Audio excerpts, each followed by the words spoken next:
아가서 2장 8절에서 17절까지 말씀을 세 번역으로 읽겠습니다. 3절부터 이어지는 여자가 말하는 대목입니다. 아, 사랑하는 이의 목소리 저기 오는구나. 산을 넘고 언덕을 넘어서 달려오는구나. 사랑하는 나의 힘은 노루처럼 어린 사슴처럼 빠르구나. 벌써 우리 집 담 밖에 서서 상틈으로 기웃거리며 창살 틈으로 엿보는구나. 아, 사랑하는 이가 나의 속삭이네. 나의 사랑 그대 일어나오. 나의 어여쁜 그대 어서 나오. 겨울은 지나고 비도 그치고 비구름도 거쳤소. 꽃 피고 새들 노래하는 계절이 이 땅에 돌아왔소. 비둘기 우는 소리 우리 땅에 들리오. 무화과 나무에는 푸른 무화과가 열려 있고 포도나무에는 활짝 핀 꽃이 향기를 내뿜고 있어. 일어나 나오. 사랑하는 이미여 나의 귀여운 그대 어서 나오. 바위 틈에 있는 나의 비둘기여 낭떠러지 은밀한 곳에 숨은 나의 비둘기여 그대의 모습 그 사랑스러운 모습을 보여주오. 그대의 목소리 그 고운 목소리를 들려주오. 여우떼를 좀 잡아주오. 꽃이 한창인 우리 포도원을 망가뜨리는 새끼 여우떼를 좀 잡아주오. 임은 나의 것 나는 임의 것 임은 나리꽃 밭에서 양을 치네. 날이 저물고 그림자가 사라지기 전에 나의 임이여 노루처럼 빨리 돌아와 주세요. 베데르산의 날랜 사슴처럼 빨리 오세요. 아멘. 아가서는 남자가 말하는 대목이 있고 여자가 말하는 대목이 있고 친구들이 코러스로 화답하는 대목이 있는데 이 부분을 잘 파악해야 됩니다. 그렇지 않으면 완전히 오독합니다.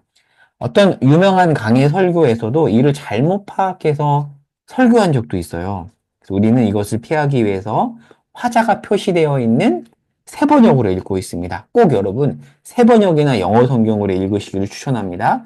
오늘 본문도 세번역으로 넣었습니다. 그럼 먼저 구조를 파악해 볼게요. 아가서의 전체 내용은 일단 아가서는 솔로몬의 저작이라고 보고 그 내용은 솔로몬이 말년에 술람미 여인에게 반해서 진정한 사랑을 하는 그런 이야기로 우리가 지금 보고 있죠. 그래서 청혼을 하고요. 결국 결혼까지 가거든요. 물론 2차적으로 그리스도와 교회의 사랑으로 해석할 수 있지만 먼저 1차적으로 보도록 하겠습니다.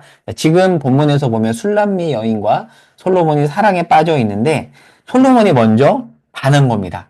사랑이 시작되었습니다. 1장 1절에서 3장 5절까지 둘이 사랑에 빠지는 이야기고요. 이제 청혼을 합니다. 그리고 3장 6절에 이르러서 둘이 결혼을 해서 부부가 되는데 5장 2절에서 보면 결혼 이후에 갈등이 생깁니다. 하지만 갈등 이후 갈등이 해결이 되어서 둘이 더 깊이 사랑하는 내용을 담고 있는데 오늘 본문은 사랑에 빠져서 청혼을 하고요. 그 청혼을 이제 받아들이는 내용입니다. 이 점을 염두에 주시고 본문을 화자 중심으로 볼게요. 3절부터 여자의 목소리입니다. 그리고 이어지는 이 여자의 목소리는 10절 초반까지 이어지거든요. 내용을 보면 둘의 사랑이 정말 깊습니다. 자, 그리고 이어서 10절 중반부터 15절까지 남자의 말입니다. 남자는 솔로몬이죠. 이 솔로몬이 술람미가 자신에게 오기를 바래요. 14절에 보면 솔로몬이 여인을 바위 틈에 비둘기라고 말하죠. 아마도 이 표현은 결혼 전 숙녀를 지킨 것을 의미하는 듯 보입니다. 여인이 자신의 아름다움을 바위 틈에서 지키고 정숙하게 살아왔음을 이 표현을 통해서 알 수 있습니다. 솔로몬은 이러한 그녀를 너무 보고 싶어 해서 왕이니까 왕궁에 있잖아요. 그런데 술라미는 어제 살펴보았듯이 밭에서 일하는 여인이잖아요. 왕궁에서 나와서 술람미에게 달려갑니다. 시골 마을까지 달려가서 데이트를 하고 있어요. 그러니까 첫 만남 때 우연히 밭에서 일하고 있는 술람미를 보고 뿅 가버린 거예요. 자, 그런데 왕이니까 돌아와야겠죠? 근데 왕궁에서 이 술람미가 너무 보고 싶은 거예요. 그래서 다시 밭으로 가서 술람미를 본 겁니다. 이내 그녀에게 청혼을 하고 16절, 17절 여자의 목소리가 나오는데 청혼을 받아들입니다. 자, 그런데 15절에 보면 결혼 전까지 이 둘은 좋은 관계 속에서 결혼 직전까지 가는데 지금 무엇을 경계하고 있냐면 둘 사이를 허무는 작은 여우 새끼를 경계하고 있습니다. 이 존재는 사랑의 위협이 되는데 큰 경우가 아니에요. 작은 여우 새끼인데 포도원 안에 있습니다. 여러분 사랑을 해보셨잖아요. 사랑에는 난관이 있습니다. 그런데 이 난관이 의외로 겉으로 볼 때 큰 것이 아니라 작은 것일 수 있어요. 그 작은 것에서 난관이 시작될 수 있습니다.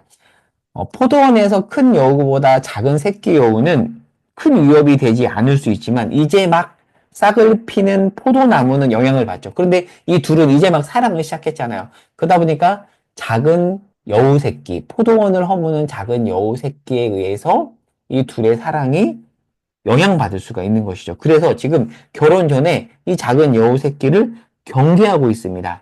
이 여우에 대해서 조금 생각해 볼게요. 누가복음 13장 32절에 보면 예수님이 헤롯을 여우라고 말합니다. 무엇을 의미할까요? 여우는 사자나 호랑이와 같은 엄청난 포식자는 아니지만 몰래 다니면서 약한 동물을 노리는 존재거든요. 그런데 오늘 본문에서는 특별히 여우 중에서도 여우 새끼입니다. 그러니까 우리가 적이라고 쉽게 생각하지 않을 수 있지만 그래서 간과할 수 있지만 사실은 영향력 면에서는 우리가 크게 인식하지 못한다는 면에서는 영향력이 크다고 할 수 있어요. 영향력 면에서는 사자 못지 않다라고 할 수 있습니다.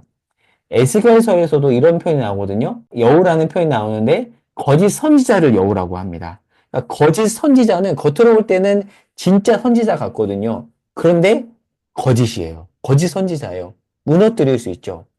대놓고 외부 세력이 아니라 내부 세력인데 교묘하게 무너뜨리는 자, 거짓 선지자, 여우와 같은 존재이죠. 그러니까 이것을 그리스도 중심으로 해석한다면 그리스도와 우리 사이의 사랑을 허무는 것은 겉으로 볼 때 커 보이는 포식자 사자가 아니라 교묘한 작은 여우 새끼라는 것을 우리는 기억해야 합니다. 오늘 말씀을 정리해 볼게요. 여러분에게 이러한 작은 여우 새끼가 있습니까? 제가 깨진 유리창의 원리라고 적어놨는데요. 깨진 유리창의 원리 들어보셨죠? 경영학에서 등장하는 한 원리인데요. 뉴욕에서 깨진 유리창 하나를 방치했더니 그 지역에 범죄율이 높아졌다라는 거죠. 그런 현상을 설명하는 건데요. 사소해 보이는 깨진 유리창의 영향입니다. 이것은 작은 여우 새끼와 비슷합니다. 의외로 사소한 문제가 사람과의 관계와 교회를 무너뜨릴 수 있고요. 우리와 그리스도 사이를 무너뜨릴 수 있습니다. 그럼 어떻게 해야 될까요? 잡아야 하죠. 스스로 떠나기를 바라지 않고요. 내쫓거나 들어오지 못하도록 막고 잡아야 합니다. 자, 오늘 말씀을 마무리하겠습니다. 오늘 본문에 보면 사랑의 위기가 찾아올 여지가 생기죠. 그 위기는 의외로 크게 위협적인 맹수가 아닌 작은 새끼 여우에서 시작됩니다. 우리 삶에서 사소해 보이지만 방치하고 있는 작은 여우 새끼는 무엇이 있을까요? 내부의 작은 여우가 해당이 될 수도 있고요. 외부의 작은 여우가 해당될 수도 있는데요. 우리는 의외로 내부의 작은 새끼 여우를 놓치는 경우가 많이 있는 것 같습니다. 우리의 삶을 무너뜨리는, 우리가 그리스도의 관계를 무너뜨리는 작은 여우 새끼가 무엇이 있는지 곰곰이 생각하며 기도하면서 오늘 하루를 열었으면 좋겠습니다. 기도하겠습니다. 하나님, 하나님과 우리 사이에 관계를 허물어뜨리는 작은 여우 새끼는 무엇이 있는지 오늘 말씀을 통해서 곰곰이 생각해 봅니다. 하나님, 하루 종일 이 말씀을 되뇌이며 그것들을 내쫓고 경계하며 그럼으로써 그리스도와 우리의 사랑이 더욱더 깊어질 수 있도록 인도하여 주옵소서. 예수님의 이름으로 기도합니다. 아멘.